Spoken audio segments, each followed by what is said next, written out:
Hello, everybody. A real pleasure being here with you today. I am Lorena Puica. I am the CEO here at SID, the creators of the Life Quality Index. The Life Quality Index is a proprietary methodology recognized as the gold standard for the well-being and prevention space. It is backed by a pipeline of over 1 million research papers. And even more importantly, it works every time for every single employee and every organization. For today, we have here two outstanding guests. And as usual, we're bringing together both sides of the topic, the scientific and academic perspective, as well as the hands-on practitioner perspective. For that, today I am joined by Dorothy Shaver, Head of Sustainability for Unilever, to bring us the science perspective, and Mim Senft, founder of Motivity Care, to bring us the thought leadership and the hands-on perspective of what organizations actually have done in this space. And on that note, I'll invite Dorothy and then Mim to introduce themselves. Sure. Thanks for having me here today. I'm Dorothy Shaver, and as Lorena said, I'm Global Food Sustainability Director at Unilever. I'm also proud to say that I'm part of the SID team as Senior Nutrition and Wellbeing Advisor, and I'm also a board member for Food for Climate League. So in all of my roles I've had over the past 18 years as a registered dietitian, I've worked to really make food that's good for people on the planet the desired, accessible, and affordable food. So I've done that through a variety of different roles. And I'm happy to be here today to talk about the importance of the environment on not just planetary and people health, but also on people's mentality and motivation at work. Great. Thank you for having me. It's a pleasure to be here. I am Mim Senft, co-founder and managing director of Motivity Care. Over the course of my career, I've probably worked with about 75 different companies now on workplace health, well-being, and benefits design, and very passionate about looking at the science, and there's plenty of it over the past 40 years, and what we can do moving forward. I'm also a co-founder of Global Women for Wellbeing, which is focused on healthy female leadership at all levels. And so this intersection of sustainability, environment, and how we can build true work cultures where people can thrive is very exciting to me. So I'm really pleased to be here today. Thank you both. It's exciting times, and it's great to see that it's three women on a panel about environment and well-being. So let's see how we make the best of this. Before we jump into some of the questions that we've collected on the topic, it'd be great to hear from each of you. What do you think is, if you were to make a generalized statement, as in, what do you see the value of environment in the workplace? We tend to think of the environment as something outside, it's beyond us, you go into nature, you eat healthy foods, but something that has very little to do with the workplace. And I think over the past few months and hopefully years, that perspective is slightly starting to change. So I'd be curious to hear your thoughts, Dorothy, from a science perspective, and then Mim from what you have actually seen that organizations do and how much they appreciate the impact of the environment, both at the personal level as well as the organizational level. Yes, I'll just start with a few kind of stats and information about where we are kind of in the environment. So I think it's clear to hopefully everybody in this call that our environment is becoming increasingly important and impactful to all of us, not just kind of our surrounding environment, which I do feel got significantly more important, of course, over the past couple of years for obvious reasons, but also the environment outside of that, such as nature and our impact on nature, our impact on climate, of course, and also what basically the external environment is doing to us from not just kind of a pollution perspective, but also a general health and well-being perspective from a mental space and also a physical space. So I think there's a lot really for us to look at in this whole area. So I'll just start with three little key points. So I think one, it's really important for businesses to make sure that they can support individual desires when it comes to their impact on the environment.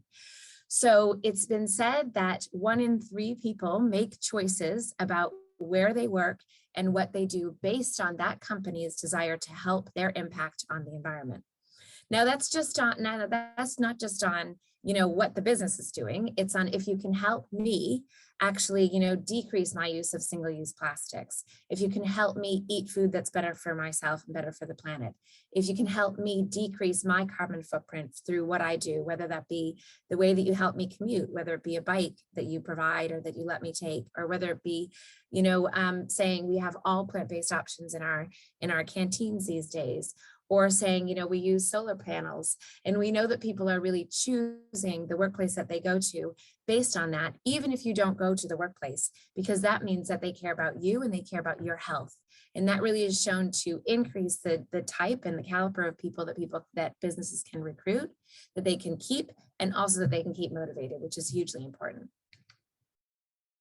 Yeah, and I love that you touched just a little bit on the mental health piece, because it has become a huge cost driver for organizations around the country. And so when we think about the environment that people work in, there's the physical environment, and then there is also the psychological environment. But there is an intersection between these two pieces, and that's why the design. I think I really appreciate that you talked about the ability to it to be reflective of that population and for the individuals in there.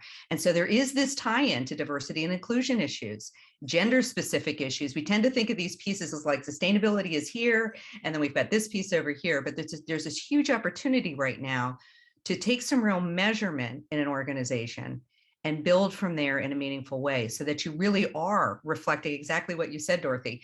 Like, how does it relate to me? Do they see me as an employee that is valued? And am I positioned in a way that I can truly contribute in the way that I want to be able to contribute? And again, it's also not separate from leadership training, I would add, as an additional piece to that. But it's also a time for opportunity, because we've had so much upheaval in the past 2.5, 3 years, that this is a great time to really think about resetting. Exactly. I just want to go on one point that you said, Mim, about linking the diversity and inclusion piece, because there was a study that I looked at that was done by HP a few years ago. And it said that actually 60% say it's mandatory for, and this was with 20,000 participants, 60% say it's mandatory for their employee to have an environment improvement strategy with eco-friendly business practice.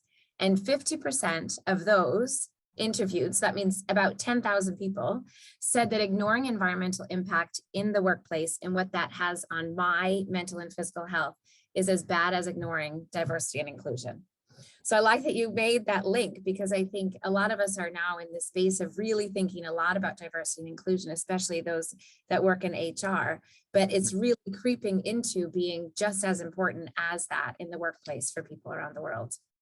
Oh, thank you both. It feels like just on those topics, we could go here for 2 to 3 hours at least.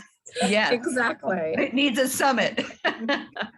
Mim, I'd like to go back to you. If you can touch on a few examples, maybe what you've seen done best in organizations, and also what you've seen done in the least impactful way. Yeah, I think, I may even start with the least impactful. Again, I've been involved in workplace health and well-being design and benefits for years and years and years. There is a tendency to go after the shiny object. Oh, this is the nice thing. Oh, this is the great. Oh, we've got to go, focus on this. Like all of us on this call, I'm very data driven. And so I think where you've seen the best, whether you're a large company, small company, no matter where you are in the world, the very first thing that I think everybody really needs to think about is actual measurement. What is your baseline right now? The best companies pause and look at this and from a 360 view. So it's not just, we're going to look at our built environment here, but we're going to look at our turnover numbers, and we're going to look about who's coming in and who's coming out. We're going to listen. We're going to, if we need to, figure out, is there trust in leadership so we can get the right information back? Or do we actually need to bring somebody else in here? Because if you do not have the information that you need, you cannot design in a way that is meaningful for your employees. So bikes are great, but if you're in as an example, and I'm a big fan of bike programs, don't get me wrong, but if you're in a really unsafe environment and you buy this, and the thing is the one size fits all, I've watched this happen too, right? So how does the disabled person, how do they feel if they don't get a bike? What if you can't ride a bike? What if you are too big for that bike or too small for that bike? But that actually applies to almost everything you do when you do this design. So it's about equitable treatment versus equal treatment when you're designing for this. And it doesn't have to be super expensive. This is the other thing that I think people get, oh, Google does this. We couldn't possibly put anything like this into our workplace. Not true. There are very specific, simple things that you can start to do that visibly show that you care, which is really important. Yeah, you have to have clean air, but people don't see the air. That's a problem. And they'll go, yay, you did this, but they're going to forget about that 3 weeks. So that's why the design of this and the strategy over time really has to be thought out. Thank you. And I love you've touched on already on the next topic, but before we go on that one, what are, if you just take 3 initiatives that throughout your career you thought, okay, these 3 things, yes, super simple, but incredibly impactful in their way of addressing the different types of needs and yet still being able to create value for an organization. Yeah. So I'll give you an example. There was a design company that I worked with at their headquarters, and they did design for schools, very mission-driven company. And they had this huge, giant wall as you walked into the building. And so they got students from the area to do this beautiful mural, which everybody saw every single day when they walked in. It reminded them of why they're connected to this. It was beautiful. It's art. We know that art, touches people's hearts. It was meaningful to them. Very simple thing to do, not a difficult thing. And you have children that are creating from a place of a lot of innocence. They just create what they would like to see, and clearly would make all of us smile just looking at it every day. 100%. There was another company that became involved in, and they were doing video screens for all kinds of places, Vegas, all this, so they have all these big screens up all over the place. So they started using them to humanize. So people could bring in pictures of their favorite pets, and got people like, this is so-and-so's pet. It sounds like a simple thing, but it got people connected. We all know people love pictures of puppies and kittens. They do. It makes people smile. And that's what I mean about these simple things, like, oh, we have to redesign. No.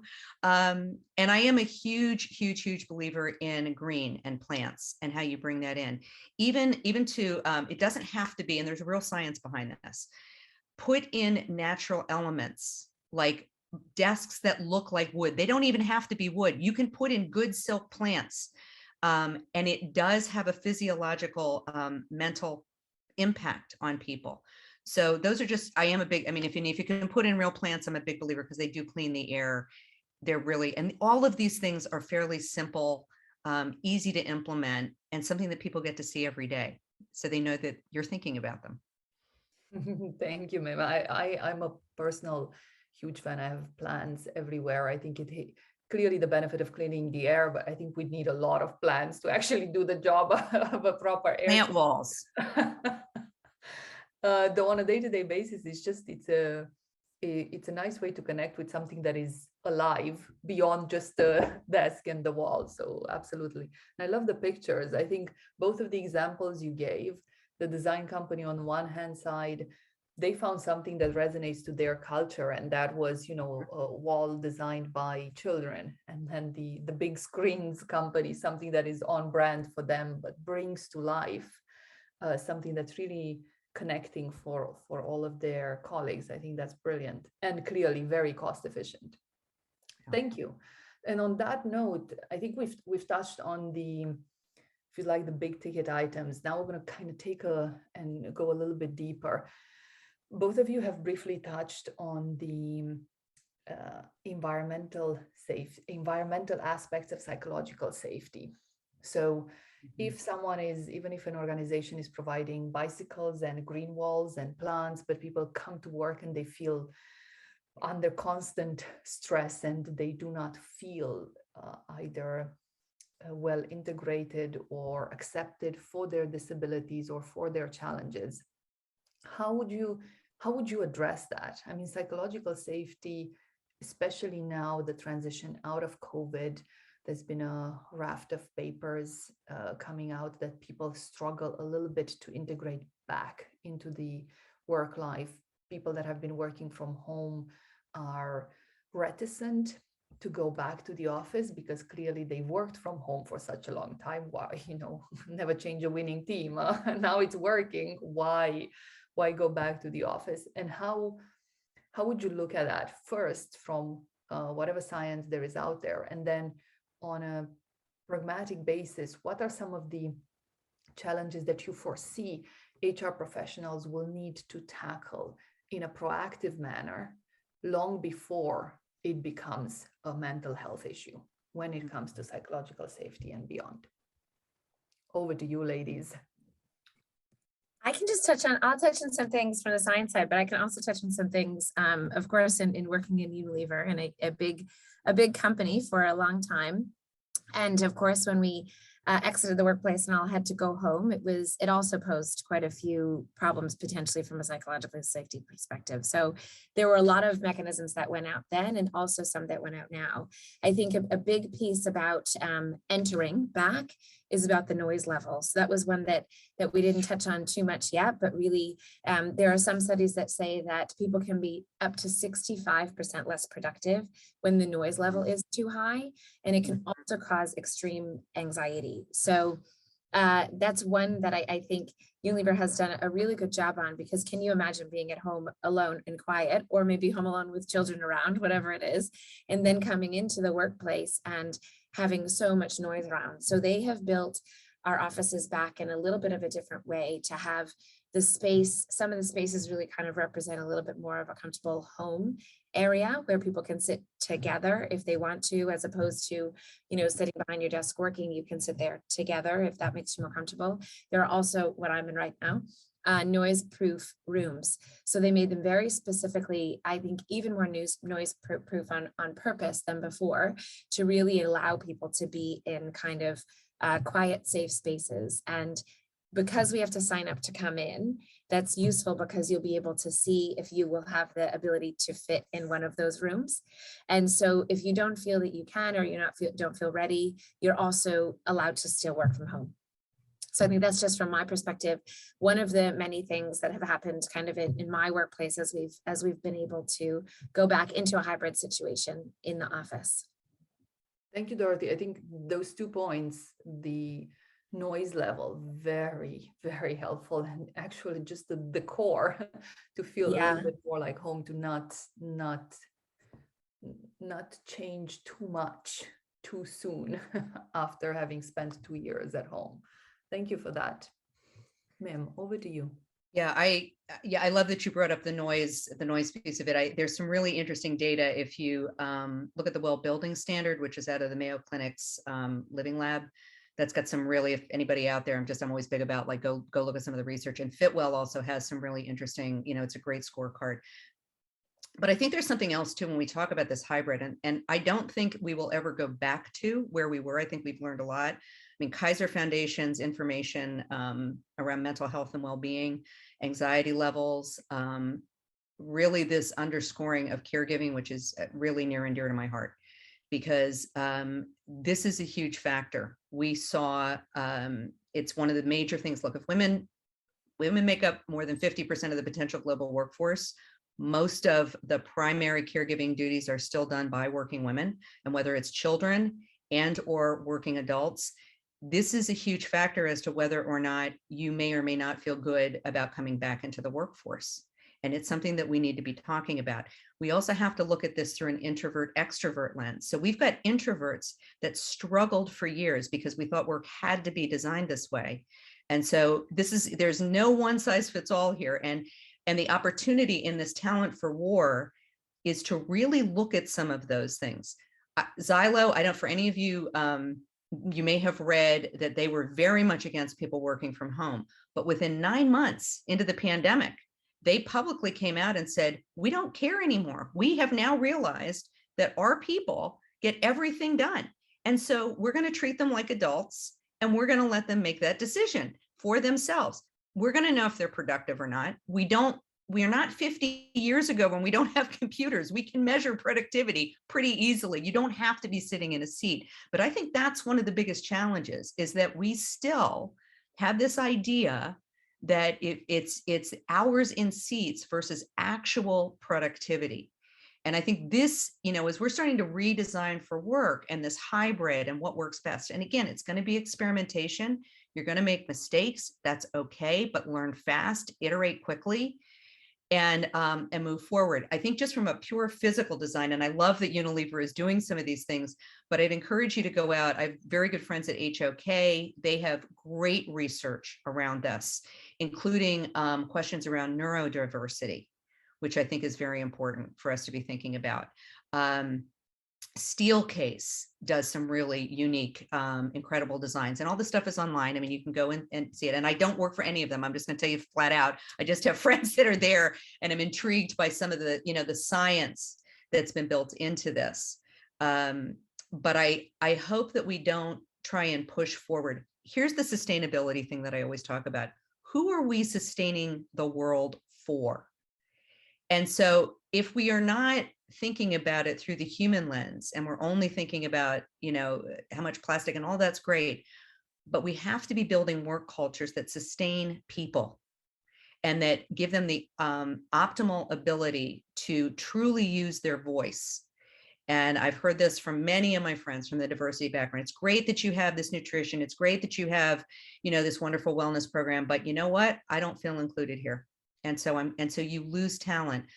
And so I would encourage, as you're looking at these things, as we talked about at the very, very beginning, how are these pieces integrated? Use design thinking in how you do this. Instead of just putting these things in silos, the opportunity to bring different players to the table, make them part of the solution. I promise you, when this is done right, and there's plenty of data to back this up, it will improve your bottom line. And at the end of the day, if you're a for-profit business, that's what you have to do. So why wouldn't you do it, is my question.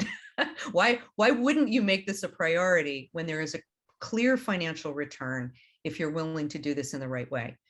But if you make it a side note, if you don't give it as much weight as data security, as an example, you miss out. And again, I go back to, now is the time to think about it. Now is the time to start to rethink what you're going to do. And please don't expect something to magically make a difference in 3 months, or one webinar is magically going to change things, because that's not human nature. Thank you. Maybe you've touched there on quite a few of the points. And that's a good segue into the next one. I think we are all drawn to, as you put it, the shiny new thing. There's a new app, these guys are doing this and that's so cool, these other guys are doing that. I think one point that we all need to acknowledge, specifically when it comes to preventive health, well-being, long-term life quality, is that it's not going to happen. One flower doesn't bring about spring. You need a lot of initiatives, and you need to do so consistently. It's exactly like us being human beings. If you do an action once, it's not becoming you. It's not you. The things that you do consistently, repetitively, and across a long period of time becomes who you are. And I see an organization as a collection of people. So what people end up doing on the day-to-day basis is going to determine what is the direction of travel for the entire organization, and how those actions end up shaping both the long-term success as well as the aura, the culture of the entire organization. So on that note of day-to-day actions, I really like the stat that 97% of communication is nonverbal. So organizations are big fans of putting lots of communiques, a lot of emails, a lot of info. And then at the end, we're missing the 97%, which is exactly, walking the talk. So on the topic of walking the talk, Dorothy, what numbers can you bring to the forefront? How can we anchor this a little bit more into the minds of professionals and empower them with some new perspectives.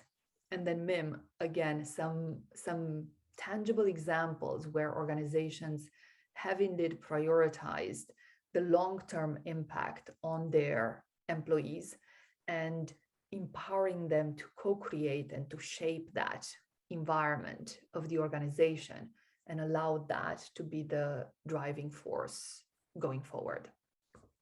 Over to you, ladies.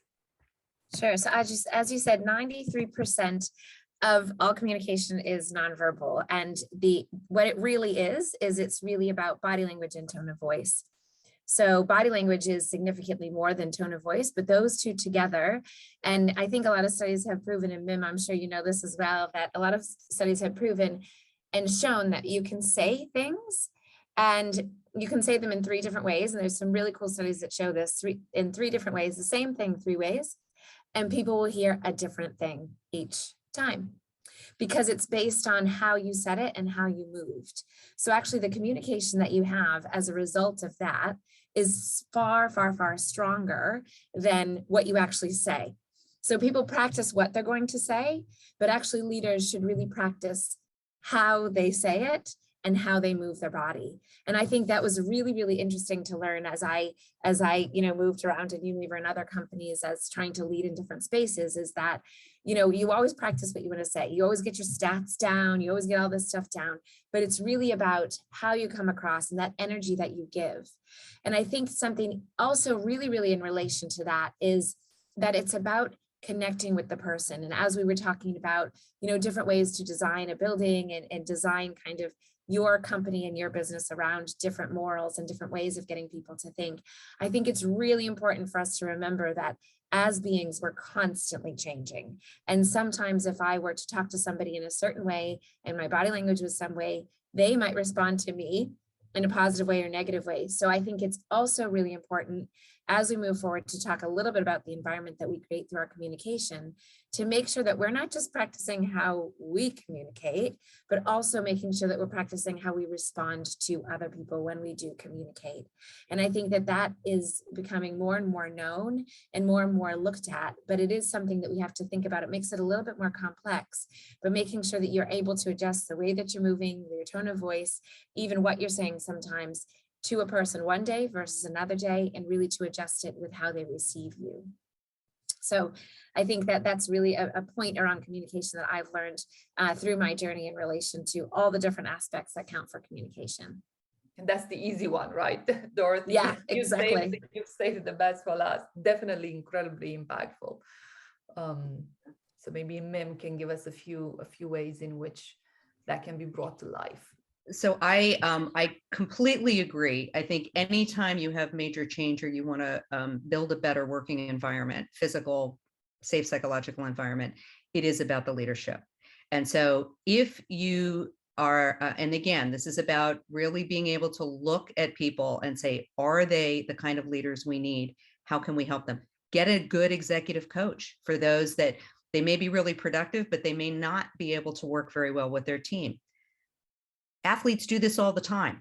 Like, why we fight this is amazing to me. But, any great, athlete out there knows that they don't do, no matter how big they are, the biggest stars in the world have coaches throughout their entire careers. So I would say if you do not have a corporate coaching program, because it does get to, how do I listen? I'm a huge fan of things like strength finders. And the reason, and I've done it, I've gotten my nephews to do it. I've said, just go do this, because it gives you the ability to understand what your strengths are. But as a leader, what I've seen has been very, very effective is you get everybody on your team to do this. And suddenly it changes how you communicate. You're like, oh, that's why they didn't hear this, because this is what they need. And I always say that is on the leader. From a health and well-being perspective, 2 things that I think are very important. We are fighting burnout like crazy. We are the turned on 24/7 all the time, 150, 200 emails a day. It is unsustainable. So the smartest business leaders that I've seen, one of which I had the pleasure of working with because we were addressing this, achiever groups, man, everybody was an achiever. You couldn't get these people to turn off. And I said, but you have to realize that just like weightlifting, if you keep doing this every single day, you don't get stronger. That it's true for your brain, it's true for your body.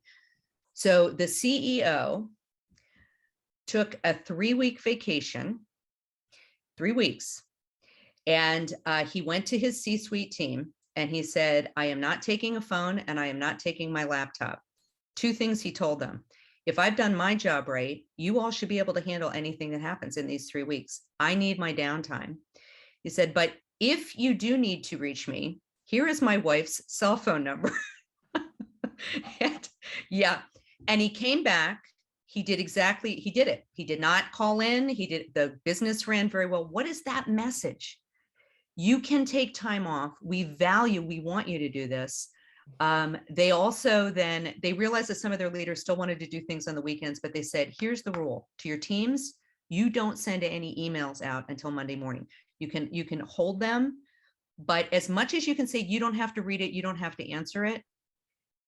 The people on your team are going to feel obligated. They will. Most of them will feel guilty about not doing it. It stresses them out. And so even if it's just a 24-hour period, start with that.